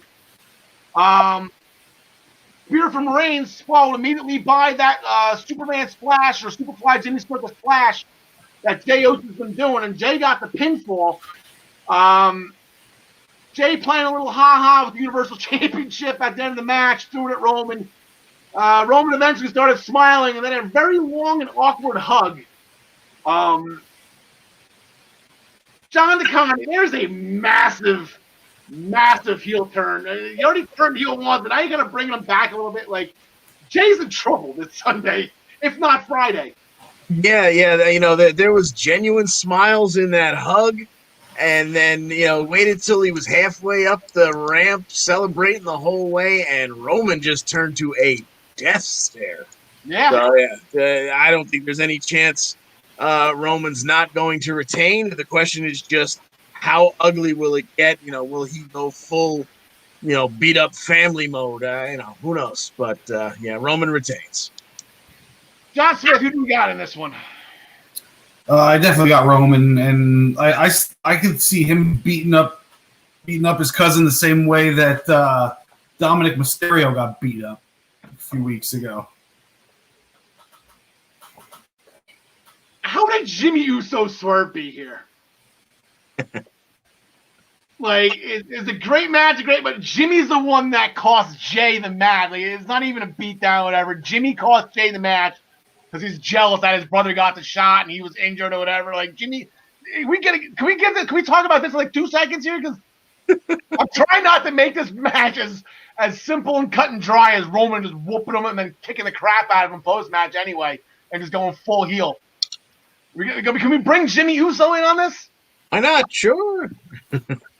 What, Uso after that? Yeah, but now we're destroying another tag team, which I know that's been the common theme of WWE the past like 3 weeks or so. Like I say, if we see Elise Ashton interviewing Jey Uso, we know Jimmy's not far around the corner because she likes breaking up tag teams. I noticed that. Well, I mean, we don't have them right now as a tag team anyway since Jimmy's hurt. So why not bring Jimmy back as a one-on-one feud and then eventually just put them back together? And then they're all going to be a family again as heels, maybe. Yeah. I hope there's something to do with it. I just can't see this being just as cut and dry as Roman just dropping them in, like, Jay will put up a fight. I'm sure, it's not going to be a complete squash, but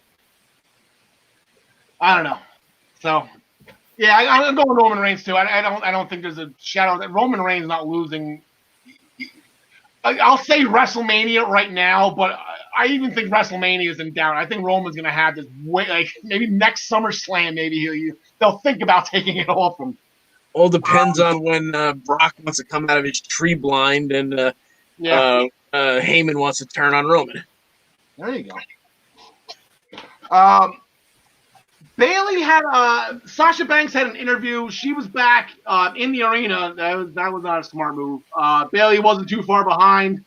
Cracked her with a chair.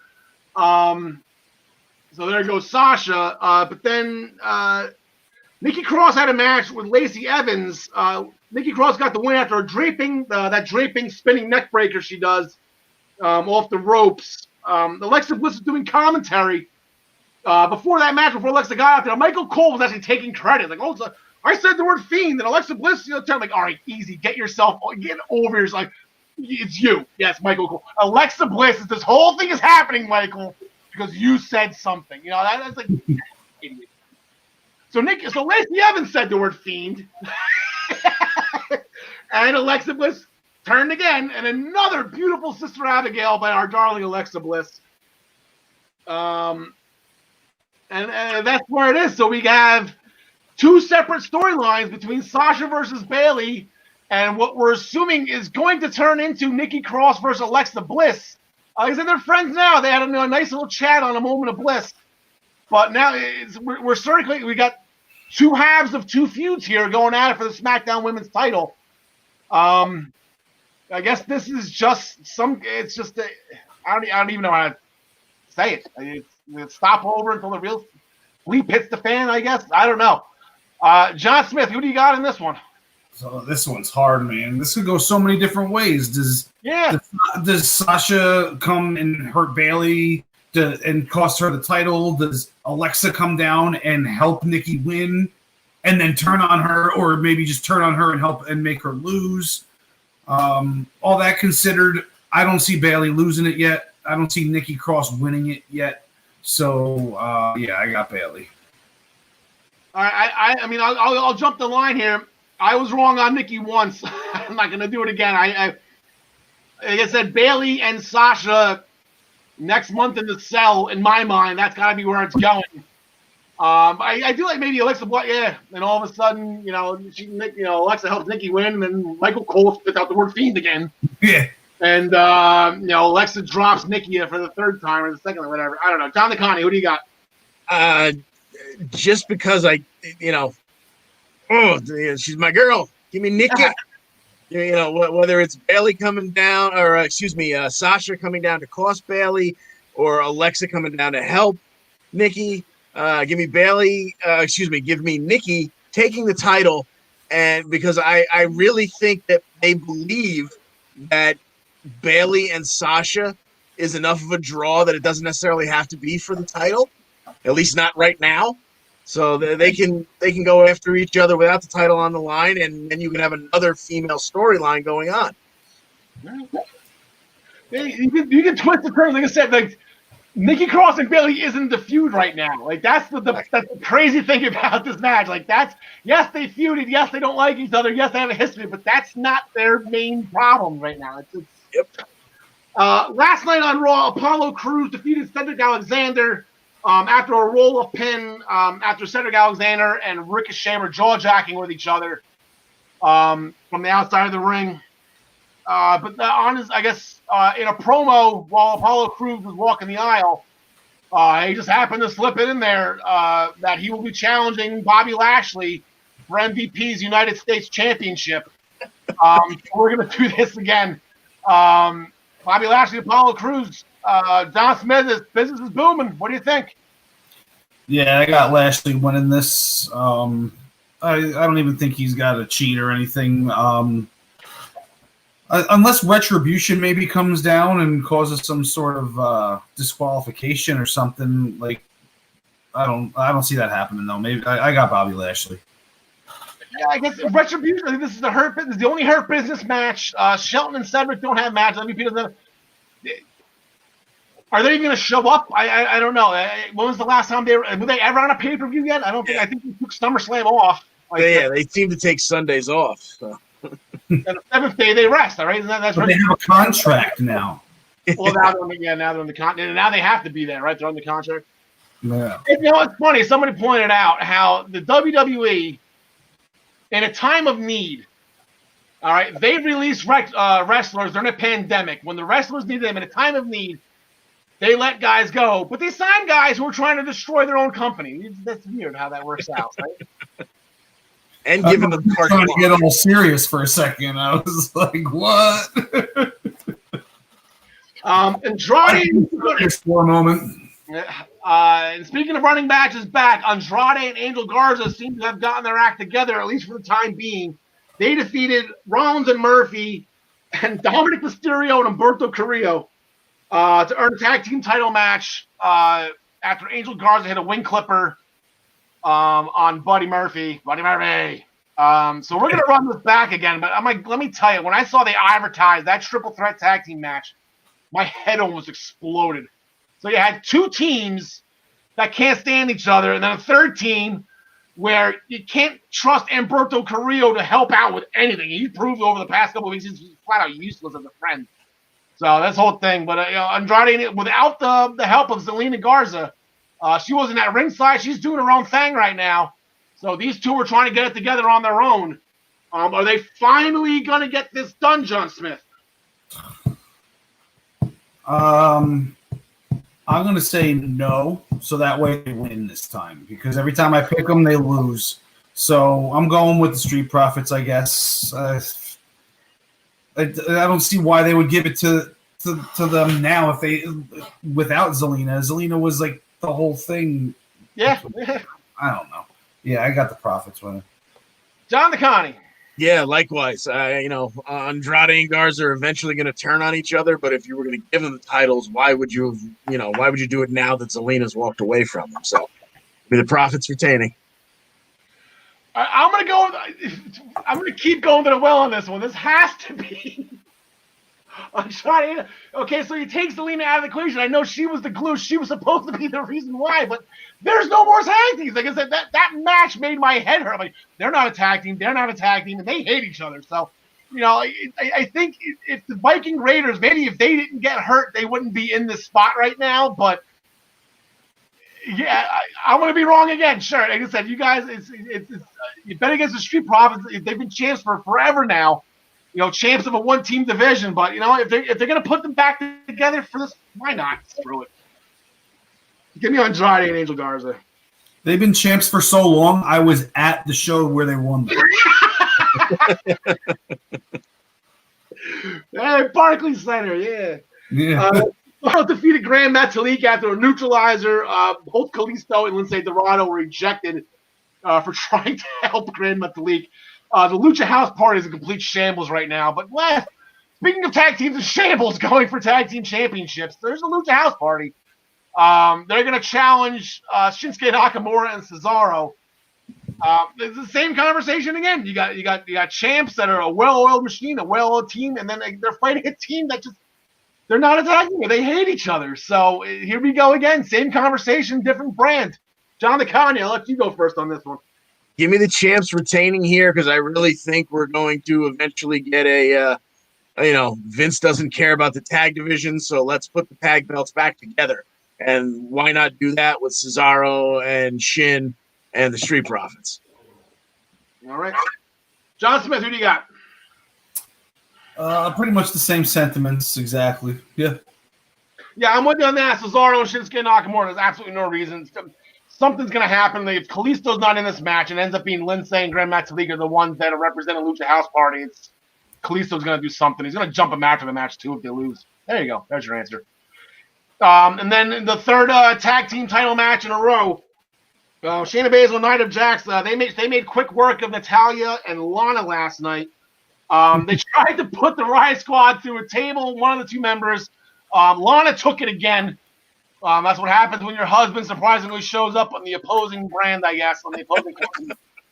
But I will give Nia Jax credit, though. You can see her completely, tucking Lana's neck and her head and protecting her for all she's worth.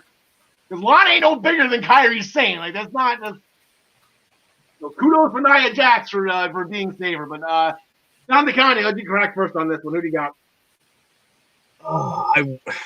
Give me the champs retaining. I think it's too soon to take it off them. I think we'll probably see cracks before they go after each other. As much as I'd love to give it to the Riot Squad here. Yeah, I'm going to stick with the champs as well. I spy a Jersey girl on this, and normally I'll bet on Liv, but I just think they see too much here in Shayna and Nia, and maybe a little pat on the tush for Nia. Yeah, you've been protecting. You're doing okay. You're going to start petting her head. You're doing good. You're doing good. John Smith, everybody in a month. I got the Riot Squad one in this one. I think. Right. Yeah, I don't think they're going to drag this whole odd couple thing out too long. I think that everybody knows, or they know that everybody wants to see them fight, not be a team. So that there's a reason that they put the Riot Squad back together. Despite what you were saying before about the NXT girls, I think this is where the tag team titles go. I do see it going to those two on NXT at some point, but I think this is where they go next. All right, and then guys, we got our wish. We have an Intercontinental Championship match at a pay-per-view, and it was what we wanted. And AJ Styles. It's AJ Styles, it's Sami Zayn, and it's a ladder match, and I'm excited. I think the entire world is excited. This is show stealer written all over it. Oh, this is going to be great. Woo! John Smith, you can shoot first on this one. Well, this is going to be the curtain jerk, I think, and then they're going to probably put a tag match and a women's match right after it. I see... Jeez. Wow. I don't know. I didn't see AJ Styles losing the title so quickly, so I'm saying he wins it back and holds it for a little while longer. All right, John DeConnie, who do you got? Yeah, they better use that lovely little gold thing that I think they even sell now. Hang both belts and give me AJ Styles striking a razor pose at the end with both belts. Wow, AJ Styles. I got Jeff Hardy on this one. I just think like I said, he's the aggressor. He just got it. Like I know it's not much, but it's Sammy, AJ. The heels. I just think Jeff needs the win over the two heels. I think he's being the aggressor here. He introduced the ladder like he always does. He's been on a bit of a winning streak too. He won his last 2 or 3. He beat Sheamus. Now he won his feud with AJ in the one-on-one. So now you bring Sammy in. I think Jeff's going to keep rolling here. Keep rolling with Jeff Hardy. No reason not to.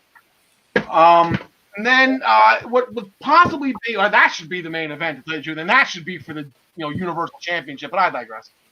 For the WWE Championship, Randy Orton is medically cleared 2 weeks in a row now, Drew McIntyre and Keith Lee was interrupted, whereas Keith Lee won the match.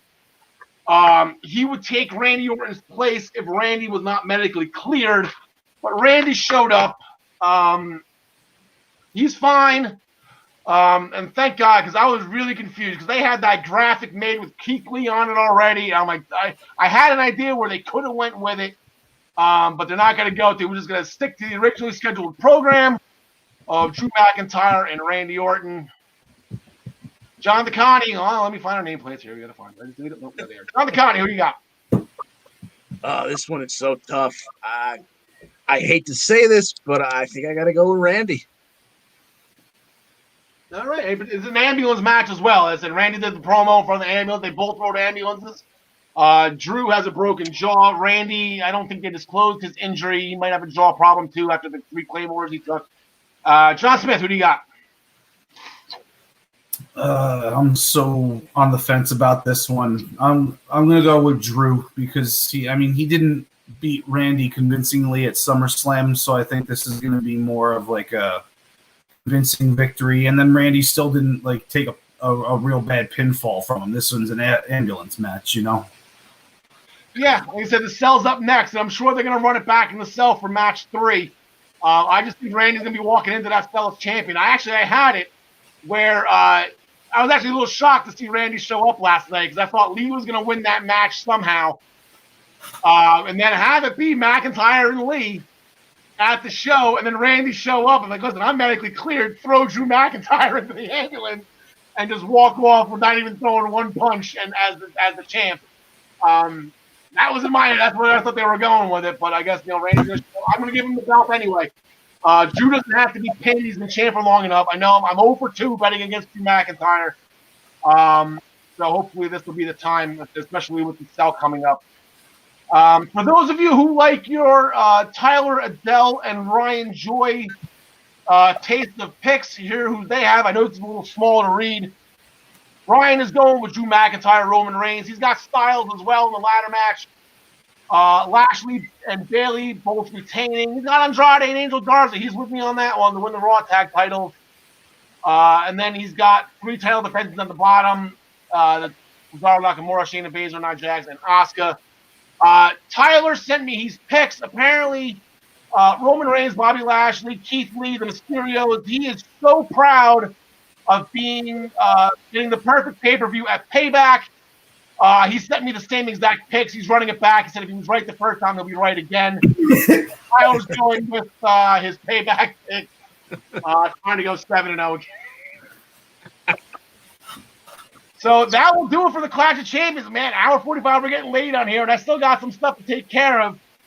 First things first, with the Eastern Observer coming up, we are proud to announce, before it goes on social media, that Joey Jarzanka, let me get this set up here. There we go. Joey Jarzanka will be welcoming Chicago Blackhawks ringside reporter for NBC Sports Chicago, an on-air contributor for the NHL Network, Nick Gismondi, his show on October 5th, and that is a Monday.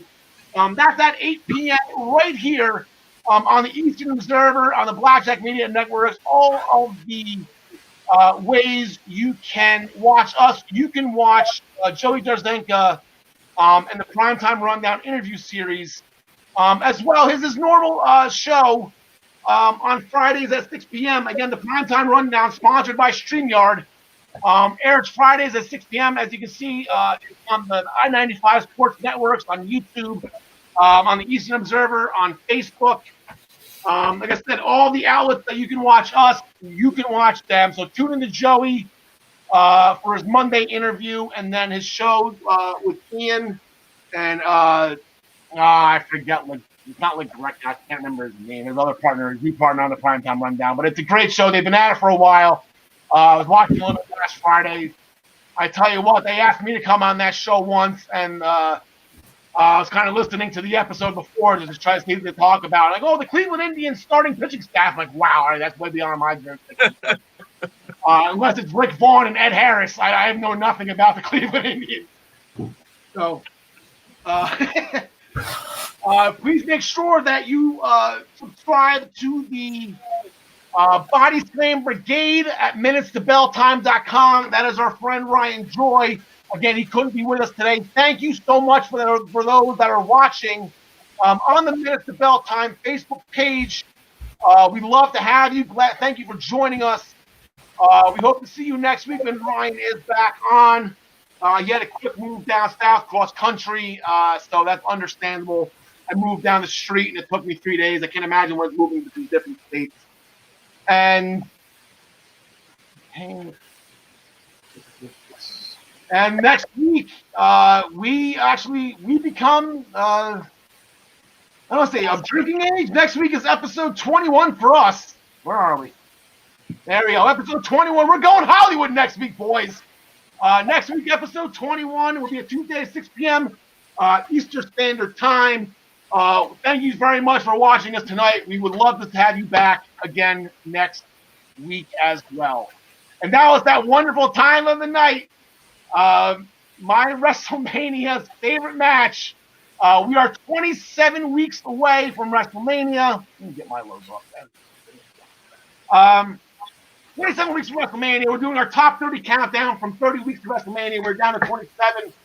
I thought we've had some stellar matches so far. And I tell you what, the thing is, this match really can only be defined in one word. Iconic! Oh my God. Women's Tag Team Championship match. The Iconics shocked the world and sent Sasha Banks home for 8 months because she was so upset that they had to lose that match.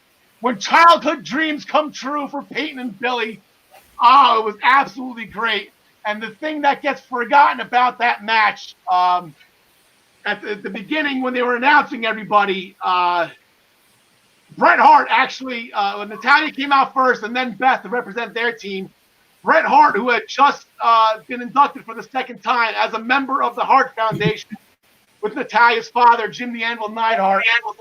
And it was actually really cool to watch Natalya and Beth walk the aisle at WrestleMania together wearing the pink and black to the Hart Foundation music, with new music that ended up being the Click Hart Foundation.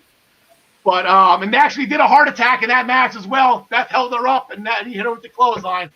So that's pretty cool to see. But the Iconics make number 27 on my list.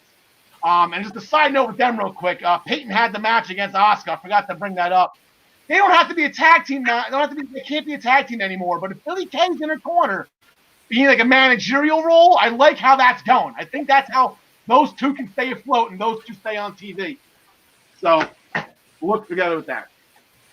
So that'll do it for today.